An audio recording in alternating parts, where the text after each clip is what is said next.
F1 driver Daniel Ricciardo is without of a ride once more. Is 35 the right age for Ricciardo to make the transfer to America and NASCAR? What do we have to do to have you hop in a NASCAR car?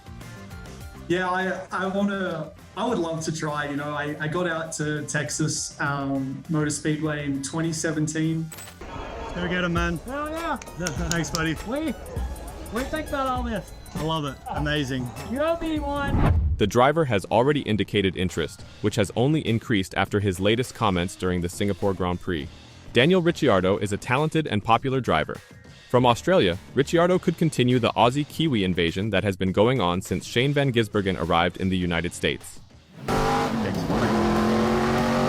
This was the deal that Zach made with me, so I'll get to drive the car if I got a podium. Visa Cash App RB fired Ricciardo after Singapore. When he got inside the car, he did not deliver the outcomes that many had hoped for. Comments over the last few days have only ignited distrust. But now he's free to experience new things. There's things I would like to try and experience, I don't know, let's say on a competitive level, Ricciardo said via Racing America on Sports Illustrated. It's, you know, I grew up a fan of NASCAR. I'd love to drive a NASCAR car. I'd love to drive around Daytona, for example. Travis Pastrana drove for 23 Telfin Racing in the number 67 car at the 2023 Daytona 500. He finished 11th in that endeavor. Could Daniel Ricciardo do better than that? And also, it's one of my heroes. It's his car. Michelle Earnhardt's 84. Fans online are eager to watch him give it a try. One fan has already found the ideal home for Daniel Ricciardo, Trackhouse Racing. Let's get that number 91 car fired up again and put some more F1 drivers in NASCAR, a fan wrote. It's difficult to go from open wheel to stock cars. SVG has demonstrated that transitioning from road course racing to oval racing is quite difficult. Few drivers can make that adjustment smoothly. I'm not sure if Ricciardo, 35, is one of them, but he could be. Kimi Räikkönen, Jenson Button, and Michael Rockenfeller have all tried their hand at NASCAR in the next-gen vehicle. It is designed more like a sports car than a touring car. So the idea is that the transition, at least on road courses, isn't particularly large. During such endeavors, we saw both positive and negative effects. Räikkönen and Button were clearly the best of the trio. Jordan Taylor, an IMSA driver, also tried NASCAR on a few times. If we've learned anything from those one-offs, it's that those drivers can typically qualify well, but racing is very different. When you're on the track with 39 other cars, things get a little more tough. Daniel Ricciardo might compete in NASCAR. There has even been interaction with Trackhouse, Project 91, and the driver, although this was in 2022. So, perhaps interest has waned on either side. Keep an eye out, however. In an interview with Tourism Western Australia, the former Racing Bulls driver discussed the future of his racing career once the Formula One options he has had for the past decade and a half are no longer available. Ex-Formula One drivers competing in NASCAR is not a new idea. Various drivers have flown to the United States to participate in the NASCAR Cup Series throughout the years, including Juan Pablo Montoya, Kamui Kobayashi, Kimi Räikkönen, and Jacques Villeneuve, to mention a few. In 2022, when Trackhouse Racing, a NASCAR Cup Series team co-owned by Justin Marks and Grammy-winning recording artist Pitbull, opened its Project 91 entry. First for retired Formula One pilot Kimi Räikkönen, Marks stated that Ricciardo was aware of Project 91 and the team's interest in him, but the 35-year-old driver was working on securing his future in Formula One.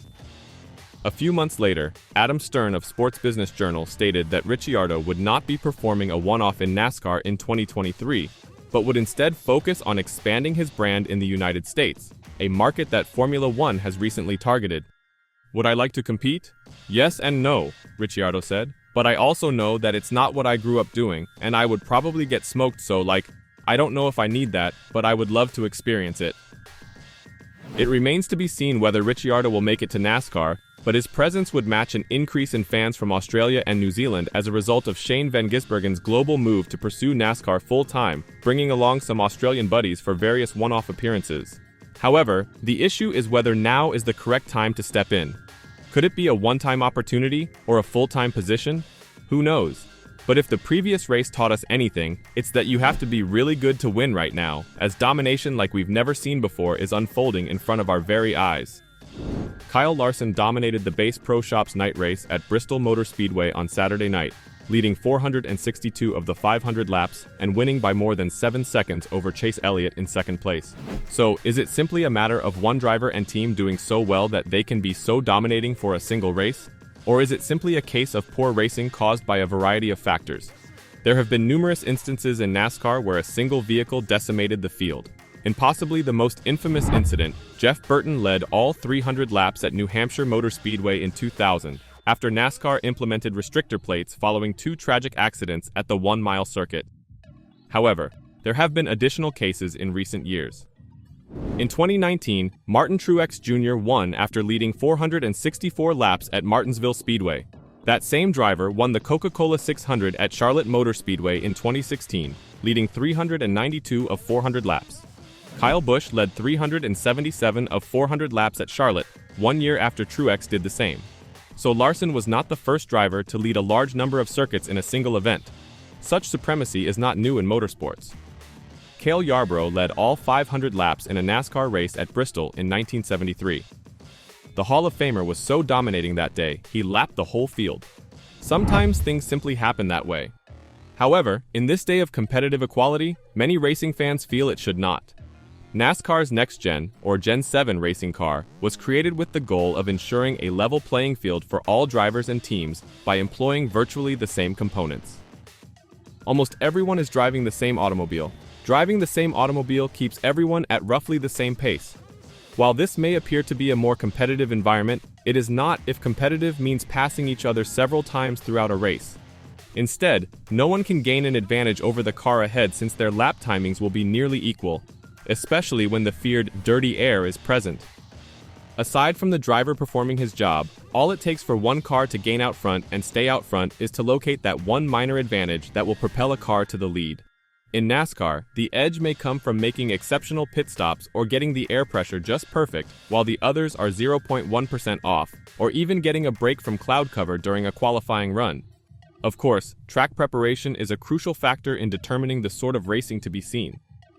It may even be said of NASCAR, as seen at Bristol when officials chose to spray glue in the bottom groove and scrape rubber off the top line. So, does all of this lead to bad racing?